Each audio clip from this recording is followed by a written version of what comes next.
What if I told you that the Roman Empire wasn't as glorious as we were taught? Behind its colossal monuments and epic victories, there is a much darker, bloodier, and brutal history that almost no one dares to reveal.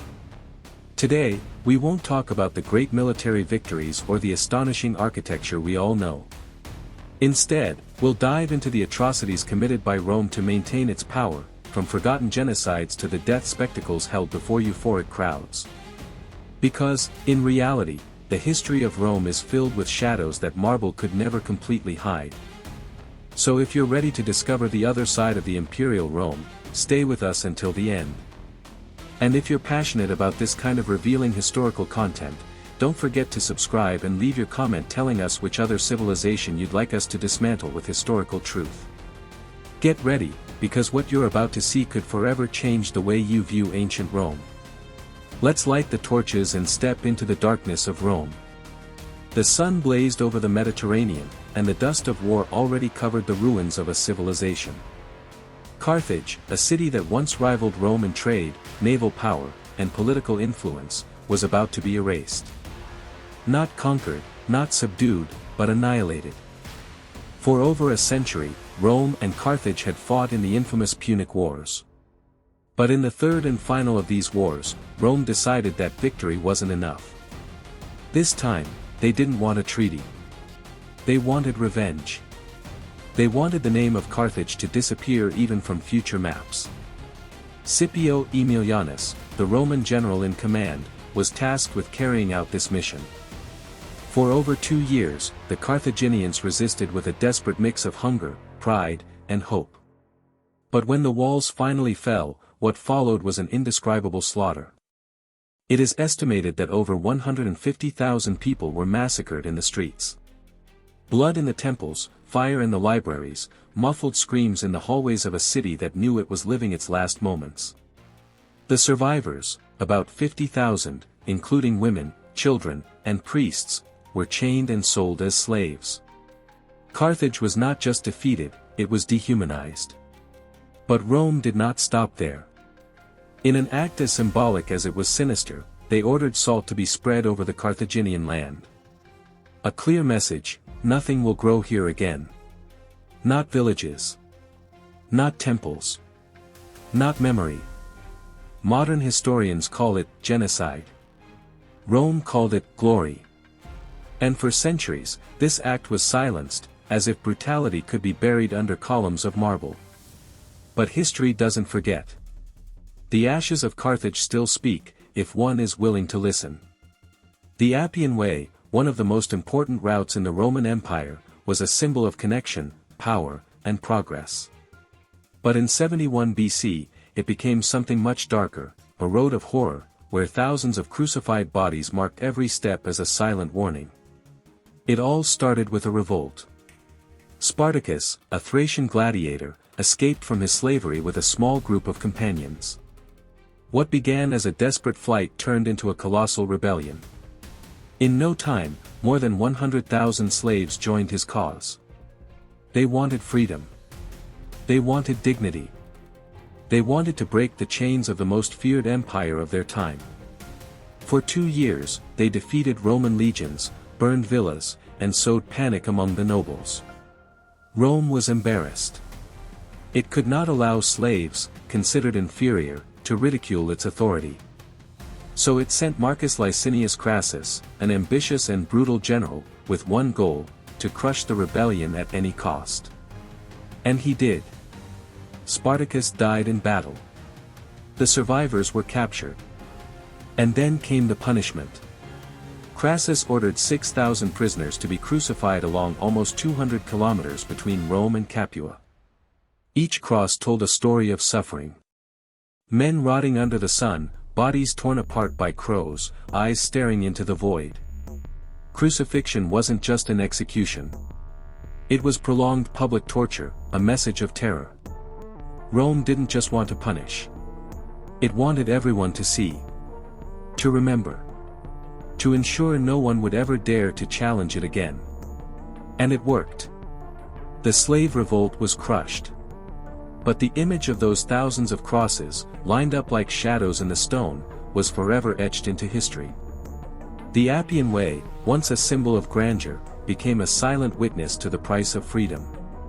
In the heart of Rome stood a colossus of stone and echoes, the Colosseum. A majestic amphitheater, designed not only to amaze, but to quench an ancient thirst for blood. There, before more than 50,000 spectators, death wasn't a tragedy, it was entertainment. From dawn, the crowds gathered in the stands, euphoric, exhilarated. They didn't come to see poetry. They came to see death. In the arena, under the merciless sun, men were thrown to beasts, fought each other in duels without mercy, or were executed in imaginative ways. Rome transformed cruelty into public ritual, and called it bread and circuses. Gladiators were not voluntary heroes. They were prisoners of war, slaves, criminals, forced to fight. Some were trained. Others were given a sword and an empty hope. Many died without applause, without a name, without a story. Those who survived, by luck or brutal talent, could win the favor of the crowd, but they remained property. And not all was fair fighting. In the Venetians, wild beasts, tigers, lions, bears, were released onto unarmed men. At other times, mythological representations ended with real executions. The audience laughed, cheered, begged for more. It was the soul of an empire that, behind the togas and marble, hid a heart hardened by centuries of violence. For Rome, the arena was a reflection of its power. If you could kill, you could rule. And the people, distracted by the carnage, forgot the hunger, the misery, the oppression. Today, we admire the ruins of the Colosseum. But beneath those stones, the screams of thousands of victims still resonate, those who died to entertain an empire. Because in Rome, the greatest spectacle was death. As the Roman Empire expanded, so did its need to control everything: land, wealth, thoughts. And when a new group began to preach values contrary to imperial power, equality, humility, one God above the emperor, Rome did not see it as a mere spiritual difference. It saw it as an existential threat. Thus began one of the most cruel persecutions in history. The Christians, refusing to worship the Roman gods and the emperor, were labeled traitors, fanatics, and disturbers of public order. To the people, they were guilty of fires, plagues, and any unexplained catastrophe. To the rulers, they were invisible enemies who had to be eliminated. Emperor Nero was the first to unleash hell. After the Great Fire of Rome in 64 AD, he sought a scapegoat to deflect the people's fury. And the Christians, a misunderstood minority easy to blame, were the perfect target. They were captured, tortured, and killed in unimaginable ways. Some were crucified. Others, covered in pitch, were burned alive to light the imperial gardens at night. Even more were thrown to the hungry beasts in the amphitheaters, while the crowd cheered. All of this, not for crimes, but for belief. But the more they were persecuted, the stronger their faith became. Public executions did not extinguish their message, they amplified it. Their stories of martyrdom began to circulate secretly, inspiring others to resist. Because in the face of fire, the Christians did not renounce. They died singing. Rome tried to silence their voice with screams of pain. But what it succeeded in doing was planting an indestructible seed. Today, the martyrs of that time are not only remembered, they are the symbol of a resistance that not even fire could extinguish. Jerusalem, the holy city, had withstood invasions, empires, and wars. But in 70 AD, before Rome's relentless fury, even its oldest wall could not save it. What happened there was not a mere repression.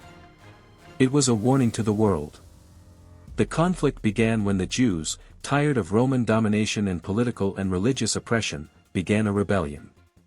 They wanted to recover their autonomy, their faith, their dignity. For years, they faced the imperial legions in an unequal but fierce battle. Emperor Vespasian sent his son Titus to crush the uprising. And Titus showed no mercy. Rome besieged Jerusalem with all its power. It blocked the entrances, cut off supplies. Inside, hunger turned into desperation. Entire families died without fighting. Those who tried to escape were crucified in front of the walls as a reminder of the punishment awaiting them. Finally, the soldiers broke through the defenses. And then, Jerusalem burned. Herod's temple, the spiritual heart of the Jewish people, was plundered and destroyed. The Romans entered like unleashed beasts. They murdered thousands, looted homes, and set entire neighborhoods on fire. The historian Flavius Josephus, a witness to the disaster, described the city covered with corpses, the air unbreathable from the smoke and blood. More than 1 million people died or were enslaved. And what was once a spiritual capital was reduced to ashes and rubble. But the worst wound was not just the physical one, it was the diaspora. Rome scattered the Jewish people throughout the empire, stripping them of their land, their temple, and their center of identity. The destruction of Jerusalem was a wound that bled for centuries. And although the empire that caused it no longer exists, the consequences of that act still echo in the history of the world. Rome not only built an empire of great magnificence. It also did so at the cost of massive exploitation that spread throughout its territory. The city of Rome, with its imposing temples and buildings, its marble monuments, and its majestic roads, was built on the labor of millions of slaves. Slaves were not just pieces of labor. They were the foundation of the Roman economy, used in everything from agriculture to building construction, as well as in mines and factories. The Romans built their power and wealth on the backs of these men and women, whom they not only denied their freedom but also stole their humanity. Slaves were property. They had no rights, no hope for a better life. Some were prisoners of war, others were born into slavery, but all were treated as objects. They worked in inhumane conditions, enduring long days of labor without rest, often subjected to brutal physical punishments. In the case of large construction projects, such as the Colosseum, many of these men died without anyone speaking their name. Their lives were sacrificed so that Rome could shine. Historians have calculated that to build the Colosseum, tens of thousands of workers were needed, many of whom were likely slaves. Rome not only exploited labor but turned it into a systematic practice. The empire grew and prospered thanks to this vast network of slavery, which touched every aspect of Roman life. However, the sacrifice of the slaves was hidden behind the grandeur of the empire, as if the stones of the Colosseum could conceal the scars of those who built that greatness. Today, when we admire the ruins of Rome, it is crucial to remember who the true architects of that empire were. They were not the emperors or senators, but those who were stripped of their freedom and dignity, whose blood and sweat built the Roman Empire. The Roman Empire not only dominated through its army or its culture, it also did so through fear. Terror was a powerful tool in the hands of the emperors, who knew that brutal repression could guarantee absolute control over their vast empire. Roman punitive practices were feared by all. Torture was not only used to obtain confessions but also as a means of public humiliation. Rome saw suffering as a spectacle, something that had to be witnessed by all to serve as a lesson. Those who opposed the system or committed crimes were subjected to cruel punishments, often executed in public squares as reminders of Roman authority. The crucifixion, one of the most cruel forms of execution, was used not only as a punishment but also as a public torture. The victims did not just die slowly, but were also displayed before the crowd, subjected to endless agony. The cross not only symbolized death but also the total disdain for the humanity of the one on it. Another common form of torture was the scourge. Prisoners or slaves were brutally whipped before being executed or sent to forced labor. The Roman lash not only caused physical wounds but also aimed to break the spirit of the condemned. But Roman torture was not limited to physical punishments. The emperors and rulers of Rome also used bread and circuses to keep the population under control. Gladiator spectacles, battles with beasts, and public executions served as a reminder of Rome's ability to inflict pain and suffering, and the crowd, euphoric, demanded more. Rome, with all its power and magnificence, was built on the violence and suffering of those who dared to challenge its authority. In its war arenas, in its colosseums, and in the streets of the city, torture was a constant that defined the morality and order of the empire. Rome did not only conquer territories. Rome stripped the conquered peoples of their identity, their culture, and their dignity. While the Romans boasted of their ability to assimilate and civilize the conquered nations, the truth was that their real goal was to suppress and erase any trace of the cultural and religious independence of the subjugated peoples. Peoples such as the Gauls, Germans, Celts, and Britons were just some of the many who fell under Roman yoke. Each invasion not only meant the occupation of a territory but also the systematic eradication of their customs, languages, and beliefs. Rome, with its imperial culture and polytheistic religion, was not willing to allow these peoples to live according to their own values. Roman civilization was, in fact, a tool of domination, imposed brutally and mercilessly. The Gauls, for example, fiercely resisted during the Gallic Wars, where their leader, Vercingetorix, fought to preserve their land and culture. But after their defeat, Rome did not only annex the territory. It erased their identity, imposing Latin as the official language and destroying temples and sacred places. The Gallic people were forced to adopt Roman customs, and those who did not submit were killed, enslaved, or displaced. The same happened with the Germanic and Celtic peoples, whose lands were conquered by the Roman sword. The Romans not only took political control but also destroyed religious symbols and stripped these peoples of their own history. Rome reduced them to mere shadows of what they had been, forcing them to become part of an empire that did not recognize their dignity or cultural value. But the greatest threat to Rome was not just physical resistance, but cultural resistance. Rome feared the strength of these people's traditions, for if their peoples did not surrender, their beliefs and cultures remained alive, defying the empire's supremacy. Thus, Roman culture sought to erase every trace of previous civilizations. In the history of Rome, civilization was not a noble ideal but a means to crush those who opposed their rule, leaving them without memory or voice. The conquered peoples, when subjugated, lost more than their land, they lost their dignity. Rome did not only use military power to dominate, it also employed entertainment as a tool of social control. The Roman people, despite living in a vast and powerful empire, suffered internal tensions of poverty, hunger, and oppression. However, the emperors found a way to keep the people distracted: the spectacle of death. The Roman amphitheaters, with the Colosseum as its greatest expression, were not just entertainment venues. They were theaters of violence, designed to keep the people appeased and focused on the brutality unfolding before them. There, the spilled blood was not only a form of punishment, it was a means to maintain absolute control. Gladiator fights, venations, battles with wild animals, and even public executions became a daily ritual. The Romans knew that if they could keep their people entertained with the death and suffering of others, social tensions would decrease. It was not just about punishing criminals or slaves, but about showing the people the unshakable power of the empire. The gladiators, those who faced death in the arena, were not voluntary heroes. They were prisoners of war, slaves, criminals, men and women who had been forced to fight to satisfy the bloodlust of the crowds. Some received training, others were simply thrown into the arena with a sword and the hope of surviving long enough to be remembered by the public.